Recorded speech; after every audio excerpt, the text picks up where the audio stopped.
আজ আমরা বানাবো বাঙালিদের খুবই প্রিয় একটা রান্না চিংড়ি মাছের মালাইকারি, তাও আবার নতুন পদ্ধতিতে এবং খুব সহজে।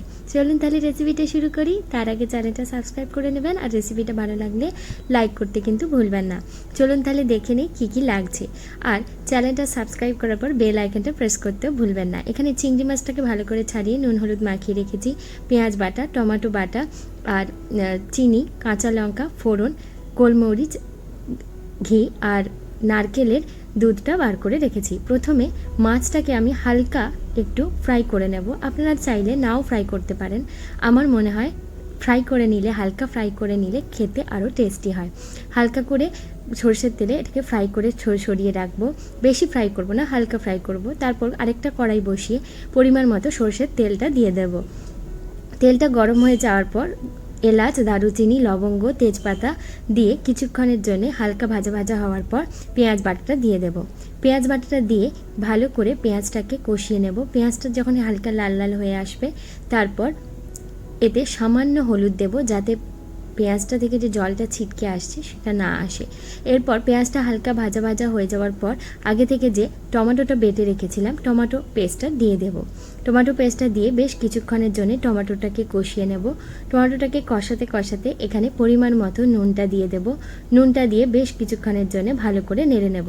এরপর পরিমাণ মতো গোলমরিচের গুঁড়োটা দিয়ে দেব। আপনাদের যতটা ঝাল খেতে পছন্দ করেন সেই মতো গোলমরিচের গুঁড়ো এবং লঙ্কাটা দেবেন।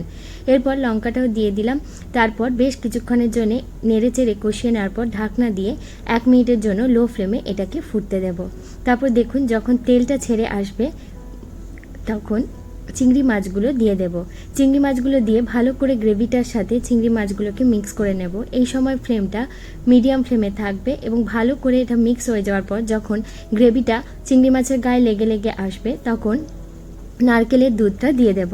নারকেলের দুধটা দিয়ে ভালো করে এটার সাথে মিক্স করে দেব। ভালো করে মিক্স হয়ে যাওয়ার পর আগে থেকে যে চিনিটা রেডি করে রেখেছিলাম চিনিটা দিয়ে দেব এবং ঢাকনা দিয়ে 10 থেকে 15 মিনিটের জন্য মিডিয়াম ফ্লেমে ফুটতে দেব। দেখুন প্রায় রেডি হয়ে এসেছে আমাদের চিংড়ি মাছের মালাইকারি। এরপর একটু ওপর নিচ করে নেড়ে চেড়ে দিয়ে আগে থেকে যে ঘিটা রেখেছিলাম ঘিটা দিয়ে দেব। এখানে আমি 1 টেবিল স্পুনের মতো ঘি দিয়েছি। ঘিটা দিয়ে ঢাকনা দিয়ে আরও 1 মিনিটের জন্য লো ফ্লেমে এটাকে ফুটতে দেব, যাতে ঘিয়ের গন্ধটা মালাইকারির সাথে খুব ভালোভাবে মিক্স হয়ে যায়। এরপর ঢাকনা খুলেই দেখুন একদম রেডি হয়ে গেছে চিংড়ি মাছের মালাইকারি। আপনাদের রেসিপিটা কেমন লাগলো কমেন্টে জানাতে কিন্তু ভুলবেন না, আর রেসিপিটা ভালো লাগলে লাইক করতেও ভুলবেন না।